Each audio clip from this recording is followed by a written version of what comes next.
This is the video that is about to go out to the entire world. Watch this right now.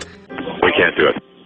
Okay, which runway would you like at Teterboro? We're going to be in the... He was not breathing. They attempted CPR along the route to the hospital. Kay and I have decided to separate. Had sex with women.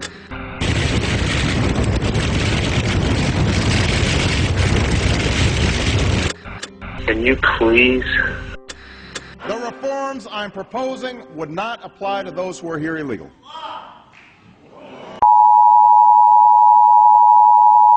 We interrupt our program to bring you this important message. They default altogether. It's a total collapse of the system. So usually governments in this situation, what they've done is to monetize and try to get rid of the debt through inflation. What can the U.S. do next time around? Let's say in 2012 or 2011 or 2010, things start getting worse. What's the U.S. going to do? Quintuple its debt again? The purpose of the government is to depreciate the currency, depreciate the value of the money. And who suffers the most from that? Well, the poor people do, because their prices go up. The Keynesian solution to recessions, remember, the Keynesian solution is keep the boom going somehow. Keep interest rates super low, just keep fueling it. There's no reason that we shouldn't jump off this train, even if it's headed for a cliff. We step on the accelerators, keep it going. If we keep stimulating, if we keep printing, if we keep bailing out, within a couple of years, we're going to have a currency crisis. And what that means is the dollar is going to collapse, and the cost of living is just going to run out of control.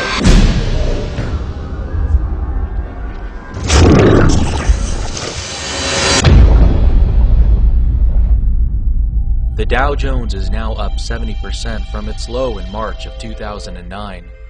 Oil is up 86% from its low in February of 2009. Copper is up 172% from its low in December of 2008. Prices for almost all stocks and commodities have been going through the roof, having analysts on Wall Street proclaiming the recession is over and an economic recovery is here. But how could an economic recovery be here if U6 unemployment is still at a multi-decade high of 16.9%? The truth is, our economy is not recovering. Prices are only rising due to inflation. Our economy is currently experiencing a melt-up. The Federal Reserve has held interest rates at 0% for 17 months. Our financial system has been flooded with trillions of dollars in newly printed money. Those with access to the Fed's cheap money have done well in the past year, with Wall Street paying out record bonuses. This has come at the expense of the rest of America becoming dependent on unemployment checks and food stamps.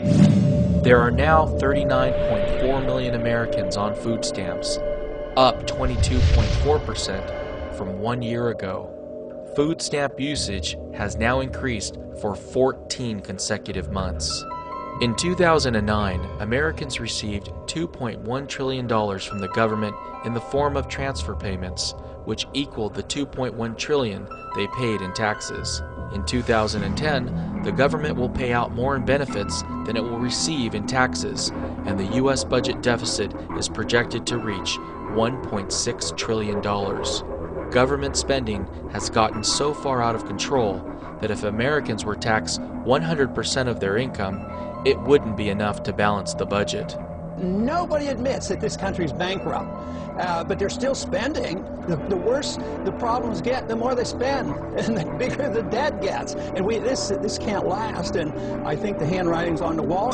When Medicare was created in 1966, it cost $3 billion per year, and the House Ways and Means Committee estimated that the cost would rise to $12 billion per year in 1990. The actual cost of Medicare in 1990 was $107 billion, 792% more than projected, and today it costs $408 billion annually. In 2003, at the beginning of the Iraq War, the White House estimated that the war would have a total cost of $50 to $60 billion. In reality, it has already cost $713 billion, over 1,000% more than projected. The Congressional Budget Office is estimating that the recently passed healthcare bill will cost $940 billion over the next 10 years. If history is any indication, the actual cost of the healthcare bill over the next decade will be many trillion dollars, making it the final nail in the coffin of the U.S. economy. It is a bad bill all the way around, and it will hasten the day of the bankruptcy of this country, and the American people will have to face that. So it would be a terrible way to bring this to a head, but indeed it will. It will put us in such financial shape that this country will have to decide, do we want to live in a free country or do we want to live under totalitarianism? Our economy has stayed afloat until now due to the U.S. dollar's status as the world's reserve currency and our ability to borrow an endless amount of money from China. For many years, the U.S. has been able to convince the Chinese to roll over their maturing U.S. treasuries plus interest into large amounts of new ones. However, China has now reduced their U.S. Treasury holdings 4 months in a row, and the U.S. government is antagonizing China by calling them currency manipulators. There's this battle going on between the U.S. and China. America calling them currency manipulators. That's for public consumption. Let's say that China readjusts the yuan. You think that the Americans are going to pick up the export market because the value of their currency went up? They'll beat you anyway. As a matter of fact, if they do raise it, then they start buying more of everything because their money is worth more. They buy more gold. They buy more assets. China has manipulated their currency by pegging it to the U.S. dollar. But it's their currency peg that has allowed Americans to maintain their phony standard of living for so long. If China listens to U.S. politicians and allows their currencies to strengthen, Americans will no longer be able to afford cheap imports from China. U.S. politicians want China's currency to strengthen because they believe it will decrease our trade deficit. Sure, our trade deficit would shrink from Americans importing less from China, but it won't have the desired effect of increasing U.S. exports. Years ago, the U.S. had companies like RCA and Zenith that produced televisions. The color is true, her hair so red, her eyes so blue. The most trusted name in television. But today, there are no television manufacturers left. In 1910, 70% of U.S. women's clothing and 40% of U.S. men's clothing was produced in New York. Today, the textile industry in New York is non-existent, and 34.5% of the clothing purchased in the U.S. is imported from China. Instead of investing to rebuild our manufacturing base, the U.S. government is now spending $1 trillion annually to maintain military bases in 140 countries around the world and fund perpetual wars in countries like Iraq.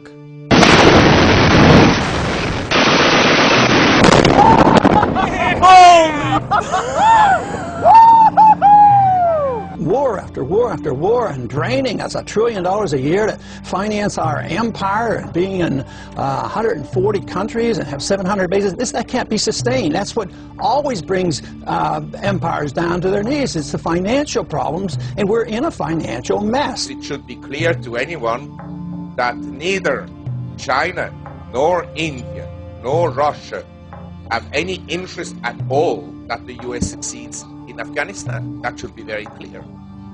And so this war in Afghanistan will go on and on and on, and eventually it may very well escalate. And when war breaks out, then, the sky is usually the limit for commodity prices. Oil reached a high in July of 2008 of $147 per barrel, despite diminishing demand from developed nations. Congress held hearings on why oil prices were rising, not realizing it was their deficit spending that was driving oil prices through the roof. When oil reached $147 per barrel, U6 unemployment was only 10.5%. Most families were able to still afford gas by cutting back on discretionary spending. When oil rises to $147 per barrel the next time around, we might have twice as many Americans who are unemployed. Families won't have any discretionary spending left to cut back on. The average American family might have to eat less and stop air conditioning and heating their home just to afford gas for their car.